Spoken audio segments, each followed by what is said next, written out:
আসসালামু আলাইকুম। আজকের ভিডিওটা একটা রিকোয়েস্টের ভিডিও। এখানে দেখতে পাচ্ছেন একটা ভাই আমার প্রায় প্রতিটা ভিডিওর নিচেই একই কমেন্ট বারবার করছে। এই ভাইয়ের কমেন্টটা হচ্ছে আপনারা একটু এখান থেকে পড়ে দেখুন। সেই ভাই ইন্টেলের গ্রাফিক্স কার্ড ইউজ করে। তো সে ভাই কমেন্ট করে যেটা বুঝিয়েছে, সে ওবিএস স্ক্রিন রেকর্ডারের মাধ্যমে স্ক্রিন রেকর্ডিং করে।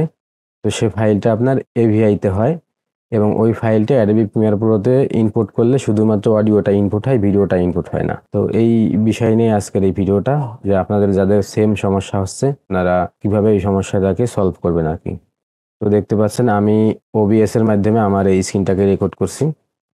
তো আমি যদি এখানে ওবিএস এর এই যে সেটিং আছে এখানে যদি চলে আসি, আশা করি এরকম একটা ইন্টারফেস আসবে। তা আপনারা যেটা করবেন, এইখানে দেখতে পাচ্ছেন আউটপুট লেখা আছে, এখানে আসবেন।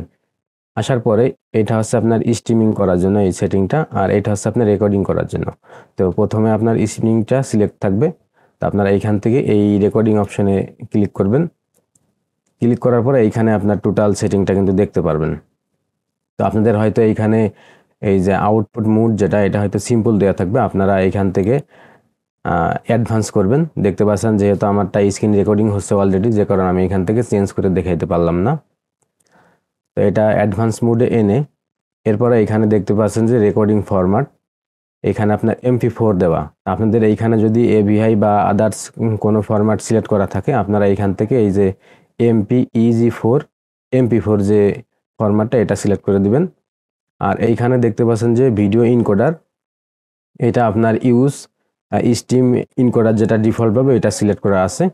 তো আপনারা এইভাবে দিয়ে স্ক্রিন রেকর্ডিং করবেন। এরপরে যদি আপনাদের ফাইলটা অ্যাডোবি প্রিমিয়ার প্রোতে সাপোর্ট না করে, তাহলে যেটা করবেন এইখান থেকে ভিডিও ইনকোডার এইখানে ক্লিক করে এখানে নিচে দেখবেন আপনার 264 একটা ফরম্যাট আছে, সেই ফরম্যাটটা সিলেক্ট করে দিবেন। তো সেটা সিলেক্ট করে দেওয়ার পরে আপনি যখন এইখান থেকে ওকে করবেন, ওকে করলে আপনার এই টোটাল সেটিংটা কিন্তু সেট হয়ে যাবে। এরপরে আপনি ওবিএস স্টুডিওর মাধ্যমে যা কিছু রেকর্ডিং করেন না কেন, সেটা কিন্তু খুব সহজেই অ্যাডোবি প্রিমিয়ার প্রোতে নিয়ে এডিট করতে পারবেন। তো আশা করছি ওই ভাই এই বিষয়টা আসলে বুঝতে পারছেন। তো আপনি যদি এই বিষয়টা বুঝতে পারেন এবং সমাধান করতে পারেন তাহলে তো ভালো, আর যদি সমাধান করতে না পারেন সেক্ষেত্রে আপনি আমাকে হোয়াটসঅ্যাপে নক দেন, আমি পার্সোনালি আপনার কম্পিউটারটা দেখে আপনার সমস্যাটা ইনশাল্লাহ সমাধান করার চেষ্টা করব। তো আজকের ভিডিওটা এই পর্যন্ত। কি ভিডিওটা ভালো লাগলে লাইক করে দিন। আল্লাহ হাফেজ।